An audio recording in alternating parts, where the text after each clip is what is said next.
Primeira Carta aos Coríntios, capítulo 1. Paulo, chamado para ser apóstolo de Cristo Jesus pela vontade de Deus, e o irmão Sóstenes, à Igreja de Deus que está em Corinto, aos santificados em Cristo Jesus e chamados para serem santos, juntamente com todos os que, em toda parte, invocam o nome de nosso Senhor Jesus Cristo, Senhor deles e nosso.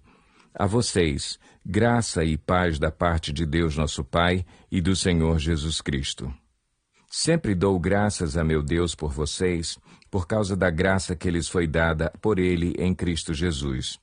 Pois nele vocês foram enriquecidos em tudo, isto é, em toda palavra e em todo conhecimento, porque o testemunho de Cristo foi confirmado entre vocês, de modo que não lhes falta nenhum dom espiritual, enquanto vocês esperam que o nosso Senhor Jesus Cristo seja revelado. Ele os manterá firmes até o fim, de modo que vocês serão irrepreensíveis no dia de nosso Senhor Jesus Cristo. Fiel é Deus, o qual os chamou à comunhão com seu Filho Jesus Cristo, nosso Senhor. Irmãos, em nome de nosso Senhor Jesus Cristo, suplico a todos vocês que concordem uns com os outros no que falam, para que não haja divisões entre vocês, antes que todos estejam unidos num só pensamento e num só parecer. Meus irmãos, fui informado por alguns da casa de Cloe de que há divisões entre vocês. Com isso, quero dizer que algum de vocês afirma: eu sou de Paulo, ou eu sou de Apolo, ou eu sou de Pedro, ou ainda, eu sou de Cristo. Acaso Cristo está dividido? Foi Paulo crucificado em favor de vocês? Foram vocês batizados em nome de Paulo? Dou graças a Deus por não ter batizado nenhum de vocês, exceto Crispo e Gaio, de modo que ninguém pode dizer que foi batizado em meu nome. Batizei também os da casa de Estéfanas. Além destes, não me lembro se batizei alguém mais.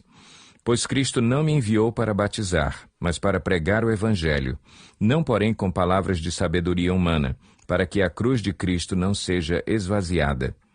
Pois a mensagem da cruz é loucura para os que estão perecendo, mas para nós que estamos sendo salvos é o poder de Deus. Pois está escrito: destruirei a sabedoria dos sábios e rejeitarei a inteligência dos inteligentes. Onde está o sábio? Onde está o erudito? Onde está o questionador desta era? Acaso não tornou Deus louca a sabedoria deste mundo? Visto que, na sabedoria de Deus, o mundo não o conheceu por meio da sabedoria humana, agradou a Deus salvar aqueles que creem por meio da loucura da pregação. Os judeus pedem sinais miraculosos, e os gregos procuram sabedoria.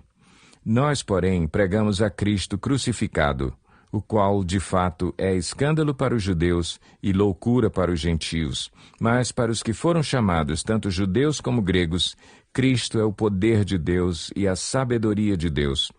Porque a loucura de Deus é mais sábia que a sabedoria humana, e a fraqueza de Deus é mais forte que a força do homem. Irmãos, pensem no que vocês eram quando foram chamados. Poucos eram sábios segundo os padrões humanos, poucos eram poderosos, poucos eram de nobre nascimento. Mas Deus escolheu o que para o mundo é loucura para envergonhar os sábios, e escolheu o que para o mundo é fraqueza para envergonhar o que é forte.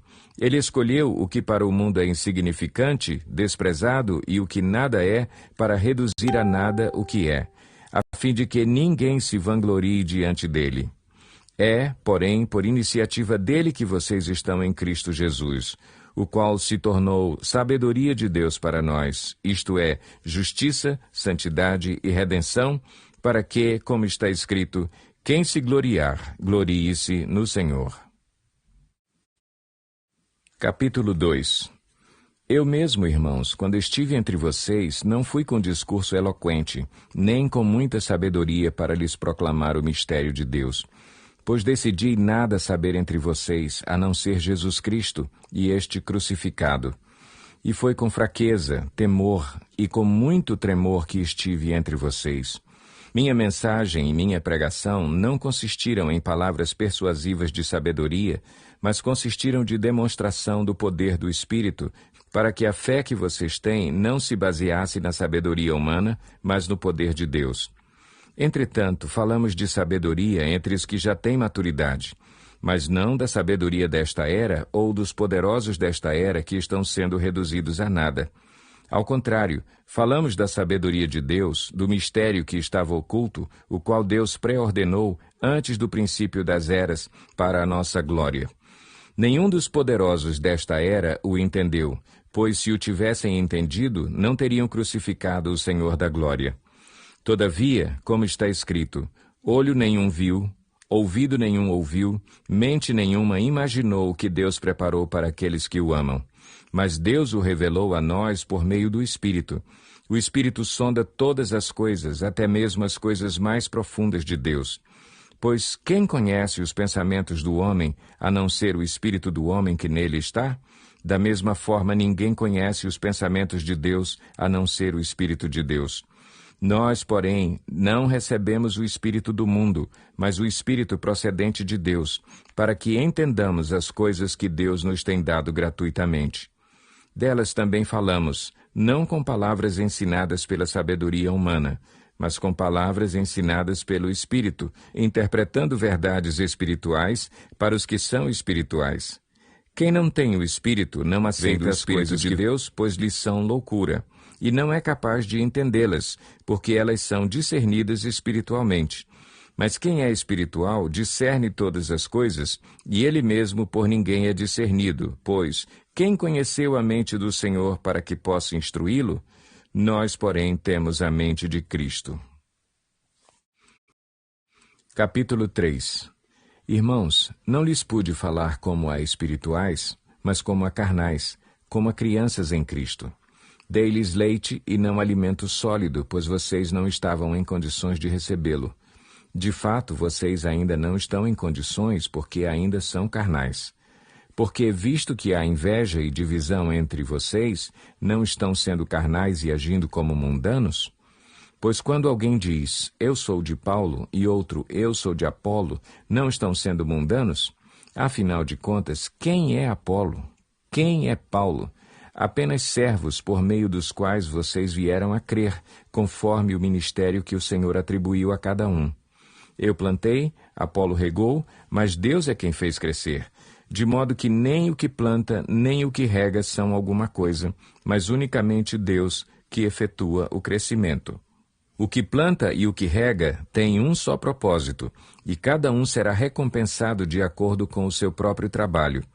Pois nós somos cooperadores de Deus, vocês são lavoura de Deus e edifício de Deus. Conforme a graça de Deus que me foi concedida, eu, como sábio construtor, lancei o alicerce, e outro está construindo sobre ele. Contudo, veja cada um como constrói. Porque ninguém pode colocar outro alicerce além do que já está posto, que é Jesus Cristo. Se alguém constrói sobre esse alicerce usando ouro, prata, pedras preciosas, madeira, feno ou palha, sua obra será mostrada, porque o dia a trará à luz, pois será revelado pelo fogo, que provará a qualidade da obra de cada um. Se o que alguém construiu permanecer, esse receberá recompensa. Se o que alguém construiu se queimar, esse sofrerá prejuízo. Contudo, será salvo como alguém que escapa através do fogo. Não sabem que são o santuário de Deus e que o Espírito de Deus habita em vocês? Se alguém destruir o santuário de Deus, Deus o destruirá, pois o santuário de Deus, que são vocês, é sagrado. Não se enganem. Se algum de vocês pensa que é sábio segundo os padrões desta era, deve tornar-se louco para que se torne sábio. Porque a sabedoria deste mundo é loucura aos olhos de Deus. Pois está escrito, ele apanha os sábios na astúcia deles, e também, o Senhor conhece os pensamentos dos sábios e sabe como são fúteis. Portanto, ninguém se glorie em homens, porque todas as coisas são de vocês. Seja Paulo, seja Apolo, seja Pedro, seja o mundo, a vida, a morte, o presente ou o futuro, tudo é de vocês, e vocês são de Cristo, e Cristo de Deus.